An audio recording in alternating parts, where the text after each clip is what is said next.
ভালোবাসার মানুষদের সাথে এত সুন্দর জায়গায় ঘুরতে গেলাম, বাট গিয়ে এইভাবে ধোকা খাবো আমি তো ভাবতেও পারিনি। সুনামগঞ্জের হাওরে আমরা হাউস বোটে করে ঘুরে বেড়াচ্ছি, আর আজকে আমাদের বোট নিয়ে আসছে এমন একটা সুন্দর জায়গায়। এই জায়গাটা ঘোরার জন্য আমি অনেক দিন ওয়েট করছি। সুন্দর করে রেডি হয়ে আজকে বের হয়েছি। পাশের বোটে দোলনা দেখে তো এখানে চলে আসছি দোল খেতে। যাই হোক, আজকে আমি দেখবো ঝর্ণা। আমি লাইফে পাহাড় দেখছি, সমুদ্র দেখছি, বাট কখনো ঝর্ণা দেখিনি। সবার মুখে শুনছি এখানে অনেক সুন্দর একটা ঝর্ণা আছে যেটার নাম লাকমাছড়া। আমি তো শুনে অনেক খুশি হয়ে গেলাম, কারণ আমি কোনোদিন যেহেতু ঝর্ণা দেখিনি। এত সুন্দর জায়গায় ঘুরতে আসছি, ইন্ডিয়ার পাহাড়, সাথে দেখবো ঝর্ণা। অটোতে করে আমরা এই জায়গাটাতে আসলাম সবাই। আমি তো ভাবছিলাম এখান থেকে ঝর্ণার দেখা পাবো, বাট না, আমাদের আরো কিছু দূর হেঁটে যেতে হবে। টানা রোদের মধ্যে আসছি, তাই ভাবলাম একটু শরবত খেয়ে নিই, এনার্জি জুগিয়ে দিন হাঁটতে হাঁটতে যাবো ঝর্ণার দিকে। আর যে ছেলেটা শরবত বানাচ্ছিল ওকে জিজ্ঞেস করলাম এই শরবত নাকি ঝর্ণার পানি দিয়েই তৈরি। এইদিকে দেখো ভাবিরা সবাই পিঙ্ক কালার পরছে আর আমি পরছি অন্য একটা কালার, সেজন্য আমার একটু মন খারাপ হচ্ছিল যদিও। তারপরও ব্যাপার না, আজকে ড্রেসটা আমি অনেক পছন্দ করে শখ করে কিনছি। তোমরা কি বলো, কেমন লাগতেছে এই ড্রেসটা? যাই হোক, এখানে বসে বসে আমরা শরবত খেলাম, মুড়ি মাখা খেলাম, আর এখন নিয়ে নিলাম জাম মাখা। আমার এই আম জাম মাখা, ভর্তা, এই জিনিসগুলো খেতে এত বেশি ভাল লাগে, মানে টক ঝাল খুব পছন্দ করি। গরমকাল আমার খুব একটা পছন্দ না, বাট যখন এই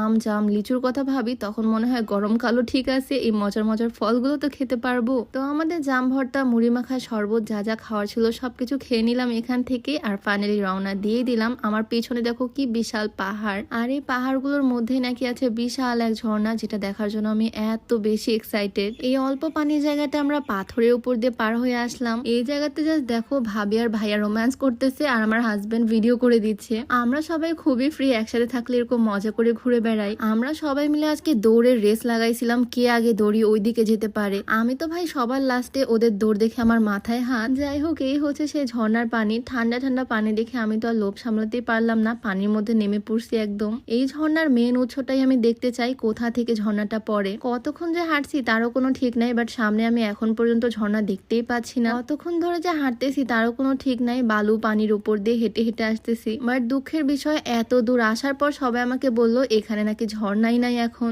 ঝর্ণা নাকি এখন শুকিয়ে গেছে। কেমনটা লাগে বলো? এত শখ করে আসার পর আমার মনটাই ভেঙে গেল, একদমই ধোকা খেয়ে গেছি। এই জায়গাটাতে আসবো ঘুরবো জন্য আমি এই সুন্দর ড্রেসটা নিয়ে আসছি ট্যুরে। এই সুন্দর 3 পিসটা আমি নিয়েছি unique style house Facebook page থেকে। তাদের পেজে ড্রেসের কোয়ালিটি অলওয়েজ আমার কাছে বেস্ট লাগে। তাদের পেজটা আমি ডেসক্রিপশনে ট্যাগ করে দিব, তোমরা চাইলে তাদের পেজ থেকে এই সুন্দর সুন্দর ইন্ডিয়ান 3 পিস গুলো পারচেস করে ফেলতে পারো। যাই হোক, ঝর্ণা তো আর পেলাম না, বাট ঝর্ণার পানি দেখতে পাচ্ছি, এইটাই অনেক। এমনিতেও এই জায়গাটা অনেক সুন্দর, আর এখানকার বাবুরা পাথরগুলোকে ঘষে ঘষে এরকম লাভ শেপ করে সেগুলোকে সেল করতেছে। ট্যুরে আসলে দেখা যায় বিজনেস আইডিয়া আসলে কত রকমের হতে পারে। যাই হোক, জায়গাটা কিন্তু আমার খুব একটা খারাপও লাগতেছে না, যদিও ঝর্ণা নাই জন্য একটু মন খারাপ হচ্ছে। তারপরে ওখানে সুন্দর খোলা আকাশ, পাথর, পাহাড়, পানি, সবকিছু মিলিয়ে অনেক সুন্দর জায়গা এটা। আর এখানে আসছি সব ভালোবাসার মানুষদের সাথে, তারও বেশি মজা হচ্ছে এখানে এসে। আমার ঠিক পিছিয়ে ওই জায়গাতে ঝর্ণাটা থাকার কথা ছিল হয়তো, বাট আমি দেখতে পেলাম না। যাই হোক, নেক্সট টাইম ইনশাল্লাহ। আমি হেঁটে হেঁটে পাথর পার হচ্ছি যাতে ওই পাহাড়ের কাছে যেতে পারি, বড় বড় পাথরের উপরে উঠে বসতে পারি। পাথরগুলো খুবই ধারালো ছিল, তাই আমার হাজবেন্ড ওর জুতাটা আমাকে দিয়ে দিচ্ছে। ও নিজে খালি পায়ে হাঁটতেছে আর আমাকে দিয়ে দিচ্ছে তার স্লিপারটা। কি ভালোবাসে আমাকে, ভাবা যায়?